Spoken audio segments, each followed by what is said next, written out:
it's Alice, and today I thought we could have a little chat about some books that are coming out in the remaining half of this year. I did one of these for the first half of the year like 5-6 months ago, and I really should revisit that video because whenever I make these or whenever I find a book that's being released in a little while, I always think to myself that I have to remember that it's coming out and that I have to go get it, and then I just completely forget. So should probably take another look at that, but there are loads of interesting books that are coming out for the rest of the year as well, and it's very exciting. So I've made a little list and we're just gonna go through it. Before we get into all of the books though, I wanted to quickly ask all of you if you have any like video ideas or requests or anything that you'd like to see over the next couple of months on here, because your girl is creatively stuck and I don't really know what to make.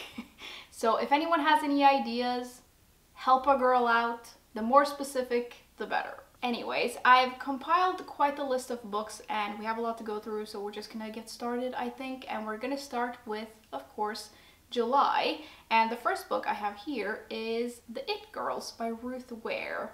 And Ruth Ware is one of those authors that is so like hit or miss for me, but I can't stop reading her books. Like, all of the premises of her books always sound so interesting and I just can't help myself. And I feel like I've had a couple of books by her that I've really loved, and then I've probably had more books that I didn't love as much, but I always enjoyed them. So I'm probably gonna have to give this a go as well because I can't help myself. The story is about two friends who meet at Oxford, and one of them is an it girl, and she brings her new friend into this like dazzling world and dazzling friend group that she has, and then somehow she ends up dead. And then we meet this friend of hers like a decade later when the man who was convicted of the it girl's murder has died in prison, and someone comes to her and tells her that maybe that guy didn't actually do it and maybe they got it all wrong. I just think that sounds really intriguing, and again, Ware just pulls me in with these like premises of hers. So I'm gonna have to give this book a go and we'll see if it's any good. I do love any book that has like a university setting. This one seems to have like a partly a university setting, and I always love that in books. Secondly, we have got a memoir that caught my eye. It's Why Didn't You Tell Me by Carmen Rita Wong. And this book is all about belonging and how the author, when her mother was passing away from cancer, she told her daughter that the man who she thought was her biological father wasn't, and this other guy was.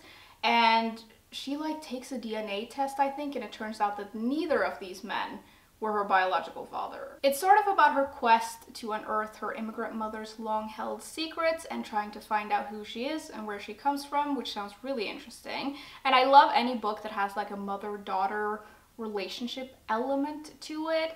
And it just sounds like the kind of book that's going to be fascinating but also heartbreaking, which is the best combination. Then we've got another mystery thriller with The Retreat by Sarah Pierce, and this is actually the second book in a series, the first of which I have on my shelves unread. But you know, I'm gonna read it eventually, and then when I've read it, I'll read this one as well. I think what draws me into this is the setting. It's set at this like stunning island getaway off the English coast at this like wellness center, and someone is murdered while this detective happens to be there, and then another person dies, and you know, we gotta catch the killer before everyone on the island dies. You know how it goes. Moving on to August, I found a lot of books. August and September seem to be the 2 months where I either found the most interesting books, or those are months where a lot of books are published. I don't really know, but I found a lot of interesting titles, so buckle up. First up, we have Carrie Soto is Back by Taylor Jenkins Reid, which I think is a book a lot of people are excited about.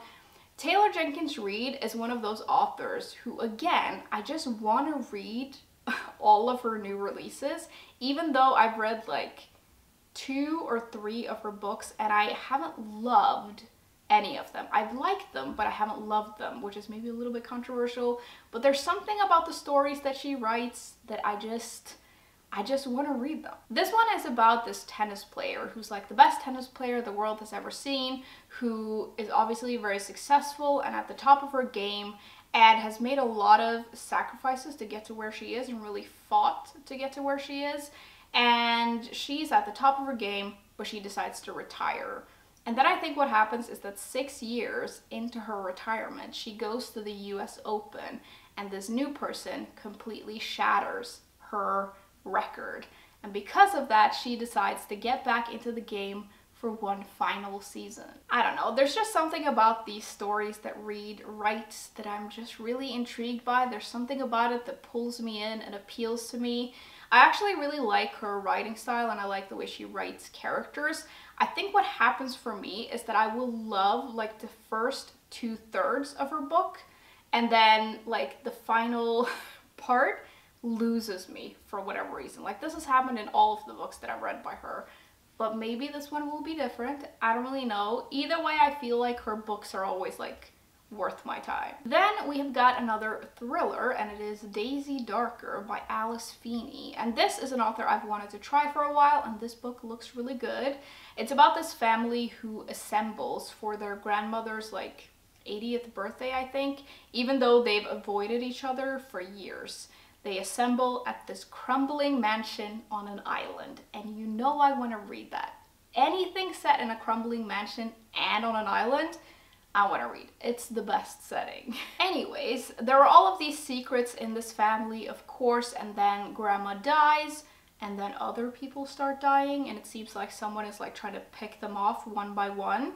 It sounds very similar to And Then There Were None by Agatha Christie, which happens to be one of my favorite mystery novels, maybe even my favorite mystery novel, which is very exciting, but I gotta read it and we'll see how it goes. Next, we have got The Many Daughters of a Fung Moy by Jamie Ford, which is kind of like historical fiction. I think it's the kind of book that has a present day perspective and then several historical ones. I don't really know, but it's about this artist who puts her dissociative episodes and mental health struggles into her art. And it works quite well for her, or it works at least, but she starts questioning it when she sees that her 5-year-old daughter is starting to have like the same issues and doing the same thing, and she wants to try and do something about it. I think what she ends up doing is this experimental treatment that's meant to connect her with like past generations of women in her family. I don't really understand how that works, but it's supposed to be about like her trying to heal from inherited trauma. And I just think it sounds like a very interesting concept. I don't know how that's gonna be done, but it sounds very interesting. Then I was happy to see we're getting another book from Jessie Burton called The House of Fortune, which is historical fiction, which is what Burton does best, and it's set in the Netherlands, which Burton also does really well. And I'm pretty sure this is a follow-up to The Miniaturist, which I read years ago. Like it must have been like 6, 7, 8 years or something, and so I don't remember much from that story, but I feel like if I'm gonna read this, I'll just read a little summary and then hopefully I'll be able to get into this. We follow this young woman who has just turned 18 and she's in love, but her like family life is completely falling apart, and her family decides that the best solution to their problems is to marry this girl off to a man with a fortune who is probably not the guy she's in love with. And I guess the story's just about that. I think this young girl's aunt is a character from The Miniaturist, and that's how it connects. And I think that there's more stuff from The Miniaturist that like appears in this one, but I don't remember that book very well, so I don't really know what it is. Moving on, we have got more historical fiction with Mademoiselle Revolution by Zoe Sivak, and I love the title of this. I think it's really good, and the story sounds very interesting. It starts off in 1791, where we meet this woman who is the daughter of a rich planter and an enslaved woman, and they live in Haiti. And I think what happens is that they try to escape Haiti when the Haitian Revolution begins, and they end up in Paris, I think. It might just be the daughter that gets out, but she gets to Paris and she ends up being like a participant in the revolution in France, and she gets involved with this couple, and it seems a little weird but also just very interesting. It sounds a little bit complicated, but like an intriguing story. Lastly, for August, we have The Witches of Moonshine Manor by Bianca Moraes. And you know anything with a witch in it, I'm here for it, so I have to try this out because I love any book with a witch in it or witches in it, especially if it's like adult fiction, and this seems to be that. The story follows 5 witches, I think, who all live in the same manor, and they're really struggling to get by, and it seems like they're on the verge of like losing everything that they have, including the house that they live in. And they're hoping that one of the witches from their sisterhood or coven is going to come back to rescue them, but she's been gone for like over 30 years. Because they're witches, they're obviously also like being attacked from all sides, and I think one of them decides to make this deal with an evil power, which is obviously no good. And the story is just about these women trying to save themselves and their home. The only thing that makes me a little bit hesitant is that I read that there's something about a TikToker in here, which I don't know about that, but we'll see. Then in September, we have a bunch of books coming out, 2 of which I'm particularly excited about. The first one being The Marriage Portrait by Maggie O'Farrell. And I'm just excited about this because Maggie O'Farrell is my favorite being, and this has a really great cover. Win-win. This is historical fiction though, and it's set in Renaissance Italy, and it centers around this young duchess. And it's set in Florence, which happens to be one of my favorite places that I've ever visited, so that's very exciting. And this young woman is just going about her life, enjoying her life, but then her sister dies on the eve of her wedding, and she's supposed to marry this really powerful man. And I guess everyone around them just decides that this young girl can marry him instead because, you know, women are interchangeable. No worries. I can't wait to read this though. I already feel like I'm going to love it because it has so many elements to it that I really like. And Maggie O'Farrell's writing is just immaculate. The second book that I'm particularly excited about is, of course, The Bullet That Missed by Richard Osman. And this is the next book in the Thursday Murder Club series, and I can't wait. This series is so much fun. We follow this group of pensioners who keep like getting involved with all of these mysteries and trying to solve them, and it's just so much fun. I think what happens in this is that one of these pensioners have all of these like nemesis, and one of them appears and that causes some drama, I'm assuming, and then I think someone dies. I don't really know. I don't really care. I just want to read it because I know it's gonna be a great time. Next, we have got another one that I guess I'm also super excited about. It's The Butcher and the Wren by Elena Urquhart. And the reason I'm so excited about this book is that it's written by one of the co-hosts of one of my favorite podcasts called Morbid. It's a true crime podcast, and it's really, really good. And I first heard about this book when they announced it on the podcast, and ever since then, I've been really excited about it. And the time is coming where it's going to be published, which is very exciting. It's a mystery thriller slash horror novel, and it has 2 perspectives, I think. One is from a notorious serial killer, and the other is from this medical examiner who is like following his trail of victims. Now, Elena is actually, I think, an autopsy technician. I don't know if that's the right title, but she works with like autopsies and stuff.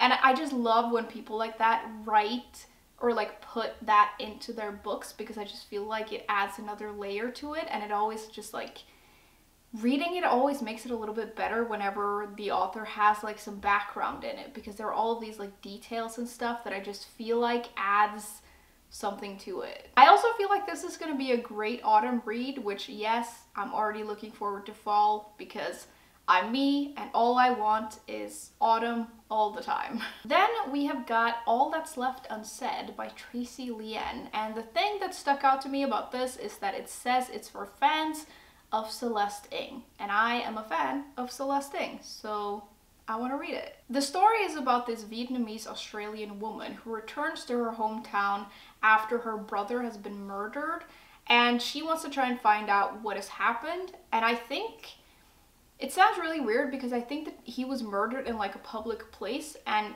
loads of people saw him getting murdered, but everyone claims that they didn't see anything, which is very suspicious. And, you know, I want to find out what has happened. It sounds kind of like a mystery thriller type thing, but also like it's going to be a lot about family and like heritage and stuff like that. I think it's going to be great. If it's anything like Celeste Ng, like a smidgen of what she writes, it's going to be great. Then we're going to move on to October, and the first book we have here is very, very exciting because it's Our Missing Hearts by Celeste Ng. And honestly, who even cares what this book is about? It's Celeste Ng, so I'm super excited about it. I love her, which is kind of funny that I say because I've only ever read one book by her, and then I have another one by her. She's only ever written 2. And the other one I've just saved forever because I don't want to run out of like stuff from her to read. But now this new book is coming out, so I really should just read that one before this one comes out. But we'll see how that goes. Either way, you know I'm gonna buy this. Anyways, the story actually seems to be a little bit dystopian, which is like Celeste Ng and dystopia together. Yes, please. That sounds amazing. I think we follow this 12-year-old boy who has learned to like not ask too many questions and not stand out too much, and he lives a very quiet existence with his librarian father, and they live in an America that is like obsessed with preserving American culture, and anyone that like is against that, I don't think it goes very well for them. And the government is allowed to like remove children from the homes of people who are against the government, I guess. And the father works at a library, and they keep having to like remove all of these works that are deemed like not allowed by the government, I guess. And that includes the work of the boy's mother. And I just think it sounds so interesting, and like there's gonna be a lot of it's going to discuss a lot of interesting issues. Secondly, for October, we have got a family saga. It's called The Storyteller's Death by Anne de Villa Cardinal. And this sounds very interesting. It's about this woman who gets this ability to be her family's storyteller after her grandmother dies. And it seems like this ability is almost like magical. I don't really understand it, but she has like visions of the past, I think, and she ends up having a vision of an old murder mystery, and I think she gets stuck in it. It sounds really trippy and kind of different, which is why I'm interested in it. It sounds cool, and it's giving me like the 7 Deaths of Evelyn Hardcastle vibes. I don't know if it's gonna be anything like that, but if it's anything similar, it's gonna be interesting. And I think either way, it just sounds like kind of like a different and interesting story. Lastly, for October, we have Lavender House by Lev Rosen, and this is another mystery thriller, and the reason I'm interested in it is that it says it's like Knives Out with a queer historical twist, which sounds excellent. It's set in 1952 at the family seat of a matriarch who has just died, who was like the head of this soap empire, and in the house that she lived, and I think the house was hers, a lot of other people lived, and it says that the house offered a unique freedom and it allowed everyone to be themselves, but because of who they were, they had to keep everyone else out. And I think we can all see what's going on, and I think the people who are still there start to suspect that the matriarch was actually murdered, and that the murderer is like one of them. Someone hires a detective to come in and investigate, and it does sound very much like Knives Out, just gayer, and I'm here for it. Then I have one book for November. It's The Wilder Woman by Ruth Emily Lang, and again, I really like this cover, and this is like light fantasy magical realism where we meet some people who have extraordinary abilities. One can see the future and one can see the past, kind of, I think, and the person who can see the past can also like connect to this person who has gone missing. I think maybe they're siblings and their mother has gone missing, and the story is about them trying to find her. And I just thought it sounded cool. Lastly, we have December, and here I also only have one book. It's The Light Pirate by Lily Brooks Dalton. And the thing that caught my eye about this is that it says it's for fans of Station 11 and Where the Crawdads Sing, both of which are some of my favorite books, so that makes me very excited. Again, I think we have some dystopian vibes in here. This is set in Florida, which is being threatened by all of this severe weather and rising sea levels, and we meet this family who are preparing for this storm that's coming in. And I think that the mother of the family is pregnant and they already have 2 boys, and the 2 boys go missing right before the hurricane hits. And then in the middle of the hurricane, the mother gives birth. And this kid that she gives birth to is a little bit unusual. What that means, I don't know, but I want to find out. Okay, everyone, those are all the books on my very long list, and there are so many good books coming out for the rest of the year, and it makes me really excited. I always love making these kinds of videos because it makes me excited about reading, and yeah, let me know if there are any books that you're really looking forward to that's coming out for the rest of the year. I would love to know, and I will see you soon. Bye!